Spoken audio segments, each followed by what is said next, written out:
Comunicons News é um programa que tem por objetivo manter você informado de tudo o que acontece na comunidade conscienciológica. E eu já começo informando você nesta edição do Campo Parapesquisístico Interassistencial. É um acoplamento interassistencial do campo bioenergético que aprimora o parapsiquismo mental somático, promove a autocriticidade paraperceptiva e qualifica a auto-organização metodológica parapsíquica. Vai ser com o professor Hernani Leite, cardiologista e conscienciológico, que está aqui comigo.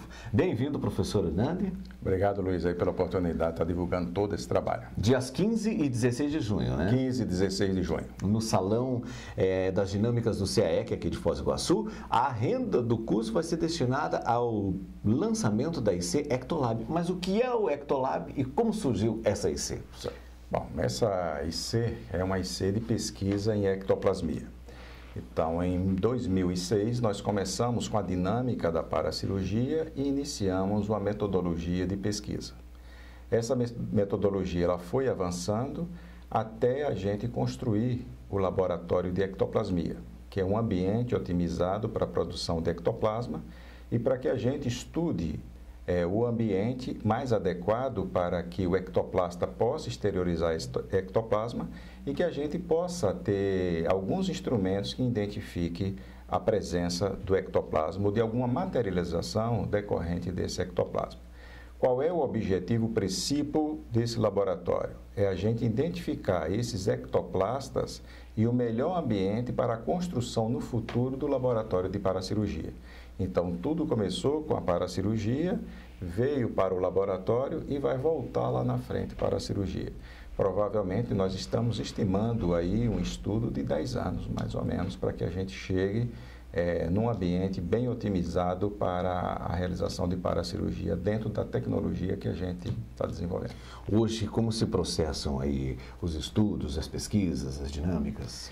Até esse curso, mesmo campo pesquisístico, ele dá mais ou menos um panorama do como é que é feita a pesquisa. Então, primeiro a pessoa vai descrever, sem indução nenhuma, é um papel em branco, aquilo que ela percebeu. Depois a gente leva para cruzar os dados. Então hoje nós temos mais de 40 mil relatos cruzados para a gente observar o que é que tem de fato de percepção objetiva, sem cair na subjetividade, sem cair na questão da crença. Então nós temos 4 técnicas de objetivação até a gente identificar algumas patologias que não são comuns. Isso só é possível através da ectoplasmia, que favorece a materialização, que permite uma parapercepção mais acurada e daí a gente desenvolver essa metodologia. Então, essa metodologia a gente vem desenvolvendo há 7 anos. Ela ainda não está no ponto adequado, mas está num desenvolvimento razoável para que a gente já identifique algumas patologias que não são descritas até o momento. E é uma metodologia totalmente diferente que preza muito exatamente por um critério científico. Não existe uma exposição verbal do sentimento, da percepção. Ela é escrita mesmo e é aí que vocês cruzam os dados? Isso. Então, mesmo uma questão de você ter um parapsíquico mais experiente, ele não é a referência para você se embasar a questão da pesquisa. Então, todo mundo entra no mesmo bolo que a gente fala. E a ciência, ela exige que pelo menos você tenha aquilo que se chama de falseabilidade, ou seja, aquilo que pode de fato ser verificado. Então, a primeira coisa que a gente limpa da pesquisa é separar aquilo que é extremamente subjetivo, que não dá para ser pesquisado, e daquilo que pode ser cruzado, certo? Em termos de objetividade. Então, se você descrever assim, eu vi uma consciência, um homem, isso é muito subjetivo. Ou eu senti uma energia assim, assim, isso é subjetivo. Claro que pode ser objetivo para você, mas para a pesquisa isso não dá para ser pesquisado. Aí a pessoa descreve o seguinte, eu vi uma consciência, ela que dessomou com um processo de incêndio, mais ou menos, assim, assim, assim. Aí depois você já marca aquilo dali, porque isso dá para ser observado e vai observar nos outros 400 relatos se existiu alguma referência também em relação a isso. Aí a gente parte para a segunda etapa, que é a intersubjetividade, que é mais um elemento que a ciência convencional também exige. A ciência convencional, ela parte da intersubjetividade da seguinte forma: você também tem que ter a possibilidade de experimentar aquilo que eu estou descrevendo. A intersubjetividade que nós colocamos é eu pegar a minha subjetividade, analisar com a sua subjetividade, com a subjetividade dos outros participantes. Então, nós estamos fazendo a intersubjetividade, procurando aquilo que é comum na parapercepção. Depois que você identificou essa intersubjetividade, nós ainda fazemos pesquisas pela internet, pesquisa em jornal, pesquisa em revista e também a pergunta direta para aquela pessoa se ela tem alguém, amigo, alguém próximo, alguém da família, que tenha morrido daquela forma ou pelo menos se existe alguma pessoa da família com aquela característica que foi descrita ali. Começa, no princípio, não deixando que qualquer tipo de impressão de daqueles pesquisadores possa influenciar os demais. Isso, né?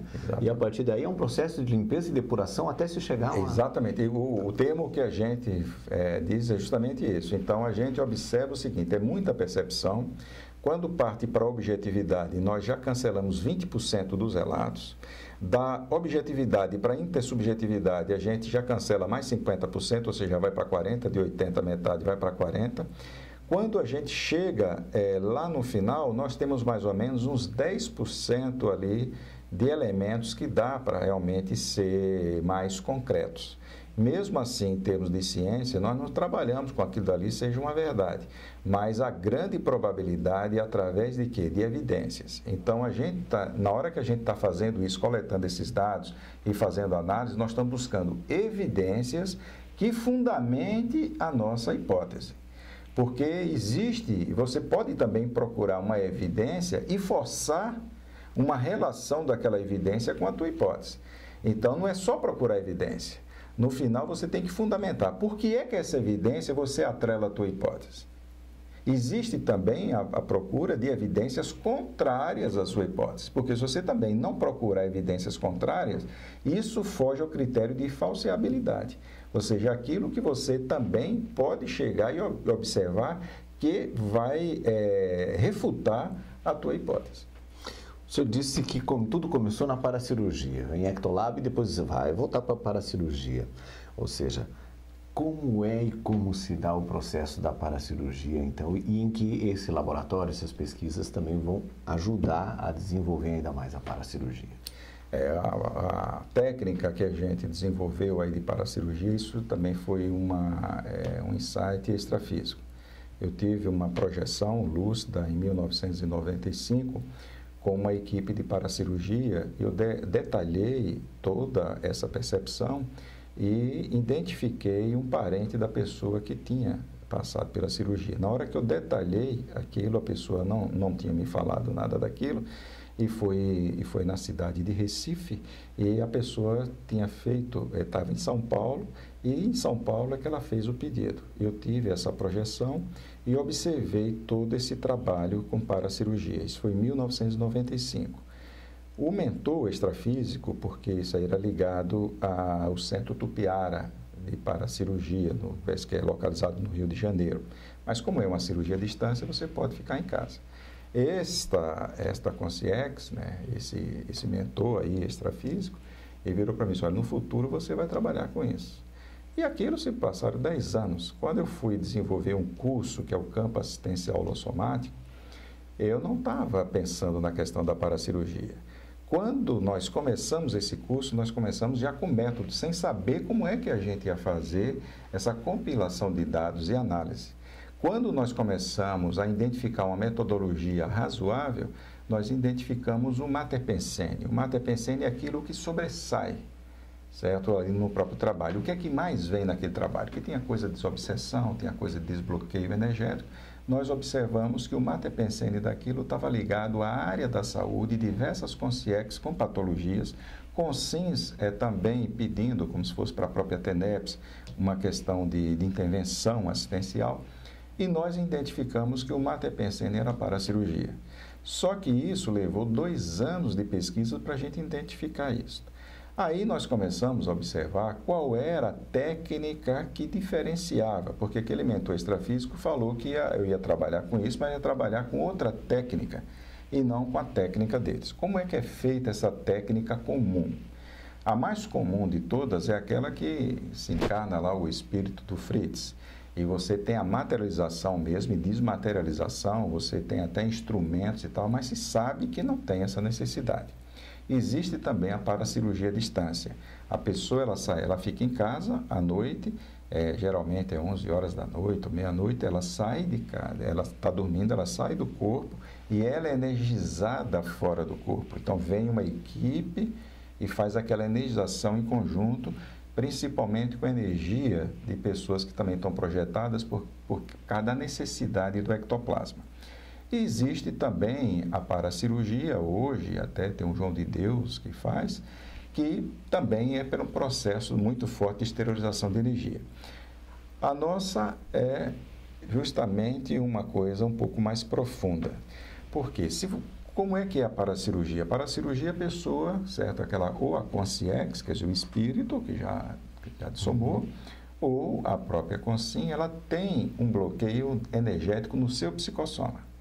Você acopla e assimila aquilo. Então, o seu corpo emocional, o psicossoma, ou o corpo astral, ele simplesmente está íntegro e o do outro está com bloqueio. Na hora que você incorpora e vem 3 pessoas e jogam ali o ectoplasma em cima, isso potencializa demais a energia e você tem um molde através do seu psicossoma que favorece demais a intensidade de energia naquele ponto específico. Então, esse trabalho é feito com a incorporação da consciência. Quando é a consciência, se ela se projetar, ela também vem no processo de incorporação. Mas quando é à distância, é a energia dali que vai. Então, é por isso que quanto mais a pessoa conseguir sair do corpo sendo consciente, melhor resultado tem aquilo.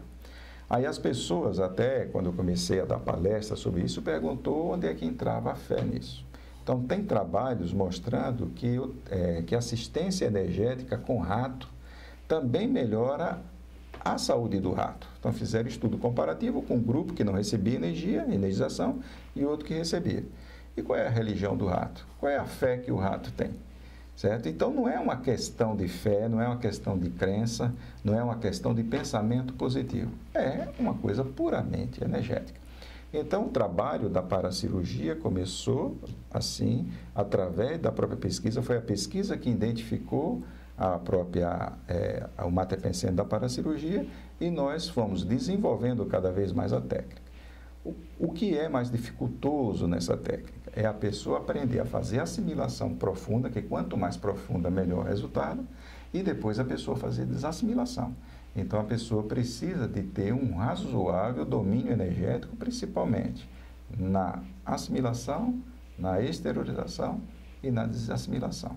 E nós temos um grupo hoje que trabalha à distância, assistentes à distância. Então, o cara é praticante de TENEPS, já domina esses 3 movimentos energéticos, e ele está à distância no dia da paracirurgia e colabora à distância fazendo assistência. Existem os assistidos à distância, que são aqueles que fazem um pedido. Então, se a pessoa tiver interesse em fazer um pedido de paracirurgia para ela ou para alguém, claro que a pessoa que vai ser submetida tem que concordar, porque ela tem que seguir umas instruções. Se ela não concordar, não é adequado você forçar. É pedido de cirurgia invisível @gmail.com. Então, aí, pedido de cirurgia invisível @gmail.com. Então, as pessoas fazem esse pedido, automaticamente ela recebe uma resposta com toda a orientação que ela deve fazer. As pessoas têm dúvidas e nos perguntam sempre, mas na hora que eu faço, eu estou automaticamente já inscrito, já. Então, se é toda sexta-feira, se seu pedido chega até mais ou menos ao meio-dia da sexta-feira, você se prepara para aquela sexta-feira ali. Se for após o meio-dia, você se prepara para a próxima sexta-feira, porque a gente também tem que levantar todos esses pedidos.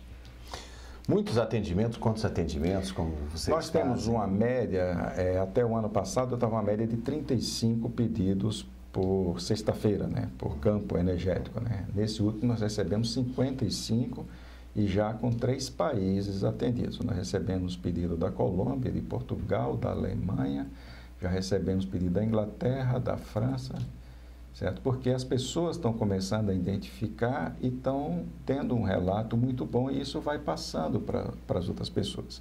Agora, uma coisa a gente deixa bem claro. A pessoa não deve parar com tratamento médico, nem nenhuma orientação médica, nenhuma orientação dietética. Tem que seguir tudo isso. Isso é um tratamento coadjuvante, ou seja, é uma coisa que vai ajudar ali a pessoa, ela não deve abandonar. Nós tivemos resultados muito profundos em algumas pessoas, mas também teve pessoas pelo relato que elas mandaram, não teve resultado algum, certo? Então, não é uma substituição, uma terapia que está sendo feita. E outra coisa também, tira a carga de misticismo, porque a pessoa não está presente, ela está à distância. E outra que também não tem uma coisa centralizada num médium, certo? Nós temos uma equipe que trabalha, só a nossa equipe hoje é composta de 40 ectoplastas que são assistentes. Professor, entre muitos atendimentos e ações que vocês fizeram, vocês detectaram síndrome de Godot. Me conta direito essa história. Quando a gente começa a fazer a pesquisa e vai aprofundando, nós começamos a identificar a presença de um espírito com toda a face de um ex-cantor muito popular que é muito imitado. E não foi uma pessoa só, nós identificamos no começo 4 pessoas diferentes que falaram, né? Olha, aqui eu observei uma consciência ou um espírito com essas características. E aí a gente, será que nós estamos atendendo ao próprio cantor? O que é que nós estamos atendendo? Aí, dentro de uma projeção, porque apesar de você ter a paracirurgia, isso também está atrelado à TENEPS da pessoa e à projeção assistencial. Então, nós também pegamos as projeções que as pessoas têm e elas trazem para a gente, aqueles que se interessam, para a gente observar. Então, nos foi informado que aquilo dali era uma questão de uma despersonalização por imitação. Então, a pessoa ela tinha característica física e aqui, enquanto ela estava viva, ela se tornou um sósia e imitava aquele cantor. E aquilo, ela foi ganhando fama com aquilo, mesmo sendo um sósia, e ela ela não se vestia mais de outra pessoa. Então, mesmo no dia a dia, fora até do próprio métier do trabalho dela de imitação, ela começou a encarar aquele personagem, ela morreu e continuou com aquilo. Vivendo como se fosse tal. Vivendo como se fosse tal. Então, aquilo levou uma condição de você despersonalizar a própria pessoa. Então, ela já não se identificava mais com a identidade dela, e sim com essa identidade que ela representava. Analogicamente a isso, existe as situações dos atores. Quem quiser pode entrar na internet e vai achar a situação que tem alguns atores que precisam de tratamento psicológico e psiquiátrico para depois começar a desassimilar do personagem que ela inventou. Certo? Existe até um questionamento sobre até do filme Batman, né? Parece que teve o Coringa no último filme, que depois ele teve um processo bravo, até faleceu, né? Acho que foi por suicídio. E hoje se questiona se isso daí tem algum tipo de relação. Então, diversos atores também brasileiros de filme, até de novela, começaram a relatar também isso. Eu não sei se isso só tem relação com a fama ou simplesmente a pessoa começa a fazer uma pesquisa mais profunda para você incorporar aquela personalidade. E hoje tem técnicas para atores para que ele possa, de fato, representar o papel que ele tem que assimilar a emoção daquele que ele está representando. Então, o que é assimilar? É você incorporar. Então, muitas vezes, você pode muito bem estar incorporando não a consciência do ator, mas consciência que tem um tipo de alteração parecida. Então, quanto mais você consegue fazer isso, mais você consegue representar fielmente aquele papel. Então, quer dizer, a imitação pode muito bem trazer problemas sérios. Então, na hora que eu fui fazer a pesquisa, se não houvesse um correlato analógico de algum tipo de patologia, a gente pode dizer, poxa vida, vocês estão inventando aí alguma coisa. Mas existe isso, e a gente não sabia porque a gente não estuda nada de teatro, nada disso. A gente é voltado mais para o lado científico.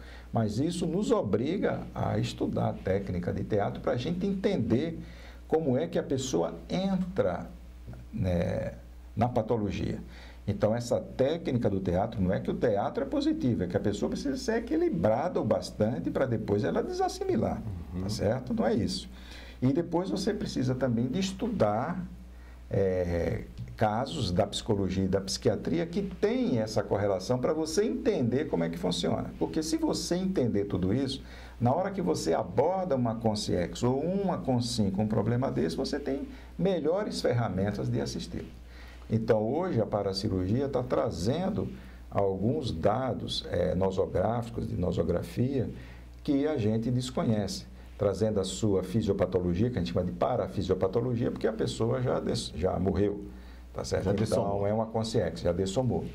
Então, nós temos diversos casos assim. Nós temos casos também de consciex que tem o que a gente chama de síndrome lucífuga. Aquela que foge. Síndrome de Godot virou verbete? Síndrome de Godot vai virar um verbete. Vai virar? Vai virar um verbete, que eu estou preparando ele para fazer a proposta. Mas ele já tem um artigo publicado na revista Consciência, que foi até no congresso de verponologia, ou seja, de verdade relativa de ponta, de descobertas. Então, nós isso aqui, se a pessoa entrar com síndrome de Godot na própria internet, ela vai ter acesso ao artigo. E a outra síndrome que o senhor está falando? Síndrome lucífuga. Isso foi identificado em consciex góticas. Então, holopensene gótico. Aí eu tive que estudar tudo isso, que nós começamos a atender pessoas que tinham problema de suicídio por um determinado procedimento, que era típico, e a gente começou a observar do que é que se tratava. Então, aí começamos a assistir consciex que eram do movimento gótico e que suicidaram. E nós atendemos uma consciência. Os darks. Os darks. Começou o movimento gótico, começou com os darks. Então, na hora que a gente vê tudo isso, que vem essa apologia muito grande a esses filmes com vampiro, com não sei o quê, tudo isso aqui é uma essência gótica, certo? Então, as pessoas têm a predileção pelo cemitério, pela cor escura, certo? Então, aí nós chamamos de lucífuga, porque eles preferem o escuro. Daí onde é que vem o dark, certo? Foge da luz. Áudio, vídeo, como vocês trabalham lá no Ectolab, essa parte das pesquisas? Olha, nas pesquisas nós temos instrumentações para mensurar o ambiente, porque pelo menos na literatura que a gente vê, que não é tão assim ampla, não é bem detalhada, mas pelo menos alguns dados já tem, que você precisa ter uma temperatura bem adequada para a manifestação do ectoplasma, geralmente é 18 graus. A temperatura, a umidade do ar e também a intensidade de luz. Então, a gente mede tudo isso, nós temos instrumento para medir isso.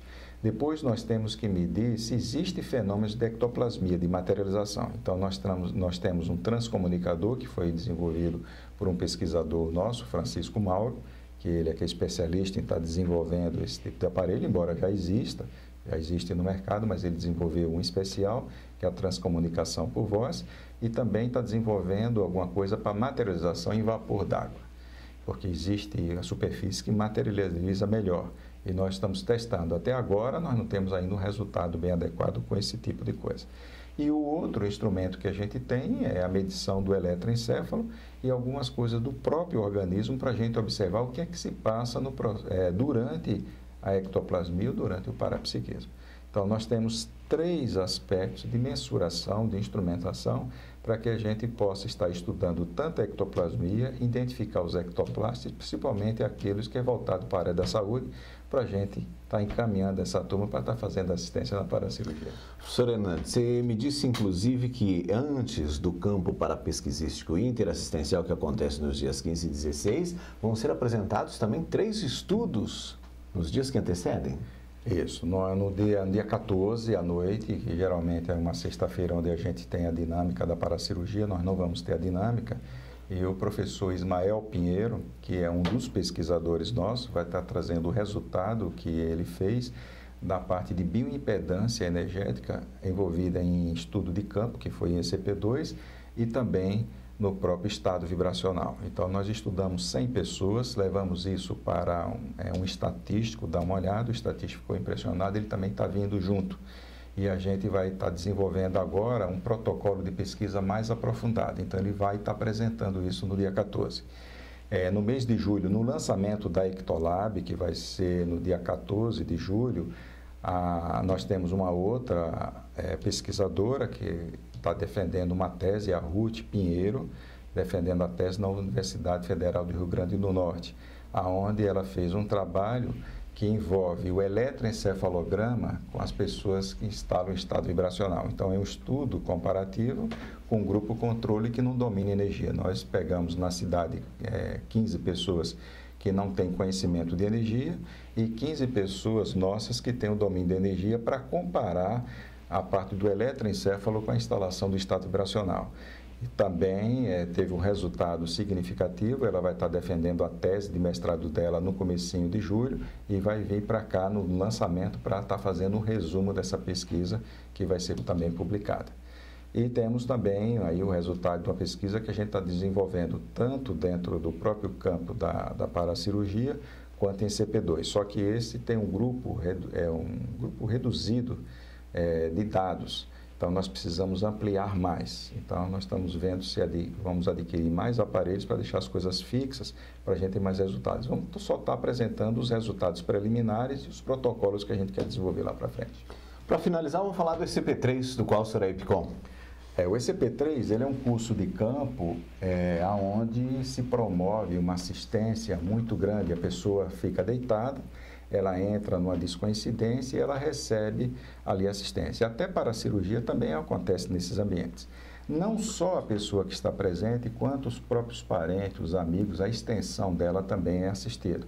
É um curso sem pré-requisito, onde a pessoa tem a oportunidade de trazer os parentes, os amigos, para conhecer um trabalho sério que é feito sem misticismo, sem questão de imposição religiosa, certo? E que não precisa nada de fé. Então, a pessoa tem a oportunidade de experimentar a realidade extrafísica, experimentar o que é energia e vivenciar aquele campo todo assistencial. Então, é um curso sem pré-requisitos, vai acontecer aqui entre o dia 19 a 21 de julho. Quem quiser mais informação é só procurar também no site cp3@acinvex.org. Os interessados só fazer esse contato e participar do curso e vivenciar, porque a vivência vale muito mais do que 1000 teorias. E acontece aqui em Foz do Iguaçu? Acontece aqui em Foz do Iguaçu, no Hotel Rafaim. Professor Hernani, muito obrigado pela entrevista e até uma próxima oportunidade. Obrigado também pela oportunidade de a gente estar divulgando aí todo esse trabalho assistencial.